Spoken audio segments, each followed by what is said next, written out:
મિત્રો અત્યારે આજે એક નવો સબ્જેક્ટ છે.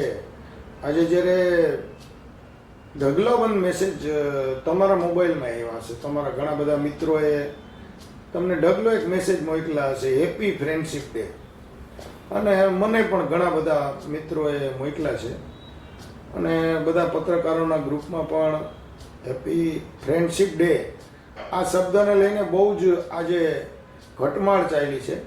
પણ મારી સાથે એક વેદના જાણકાર છે ખાસ કરીને, અને પોતે જળ ક્રાંતિ ઉપર ઘણું બધું મોટું જેમનું કાર્યફલક છે. તો અશ્વિનભાઈ પધાર્યા છે અને વેદના મંત્ર ઉપર વેદની જે ઋચાઓ છે એમાં મિત્ર માટે પણ એક ઋચા છે. તો એમણે પોતે બહુ જ સરસ આર્ટિકલ મારા ધ્યાનમાં આવ્યો કે આજે બિગ મોદી ટીવીના માધ્યમથી મારા જે શ્રોતાઓ જે છે એમને ખ્યાલ આવે કે આપણો સનાતન ધર્મ શું છે. જી અશ્વિનભાઈ, આજે લોકો સવારથી જામી પડ્યા છે હેપી ફ્રેન્ડશિપ ડે, તો આ બાબતે આપ શું કહેશો અમને?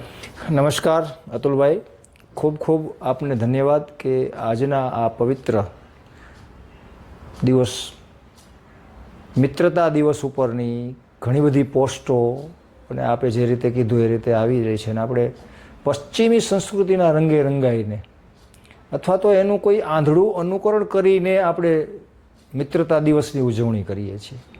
પણ આપના માધ્યમથી મારે એ કહેવું છે કે અતુલભાઈ, આપણે તો ભારતીય સનાતન સંસ્કૃતિની અંદર તો વેદકાળથી છે ને મિત્રતાનું મહત્ત્વ સમજાવવામાં આવેલું છે. અને વેદકાળની અંદર મહત્વતાના મિત્રનો જે ભાવ હોવો જોઈએ એ ભાવ માટે હું એક ઋગ્વેદનો એક શ્લોક છે, મિત્રસ્યાહમ શુશ્રુષા સર્વાણી ભૂતાની સમીક્ષમાહે. વિશ્વમાં તમામ જીવોની મારી મિત્રતાની દ્રષ્ટિએ હું જોઉં છું. આ ઋગ્વેદનો ભાવ છે. અને એનાથી આગળ જઈએ આપણે તો ભારત જે છે એ સંસ્કૃતિની રીતે ભારતની અંદર મિત્રતાની પરિભાષા આપણને વિદેશ સમજાવી જાય. બરાબર. ભારતીય સંસ્કૃતિમાં મિત્રતાની પરિભાષા માટે થઈને આપણે પશ્ચિમી દિવસોની ઉજવણીનો ભાવ લેવાનો. બરાબર છે સર. આ ભાવ આપણે ક્યાંથી આવ્યો અને કેમ આવ્યો એના વિશે હું જ્યારે મનોમંથન કરતો હતો ત્યારે અતુલભાઈ મને એવું લાગ્યું કે આપણે આ દિવસો, આવા ઘણા બધા દિવસો આપણે પશ્ચિમી સંસ્કૃતિમાં પાછળ રંગાઈને ઉજવી રહ્યા છીએ.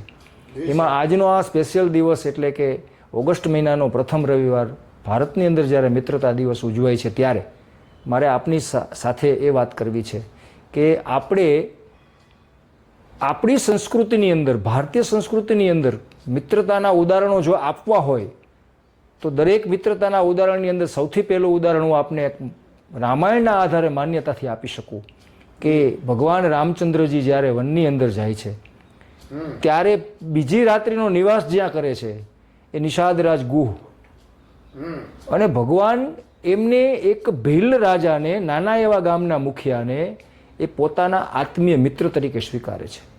બરાબર.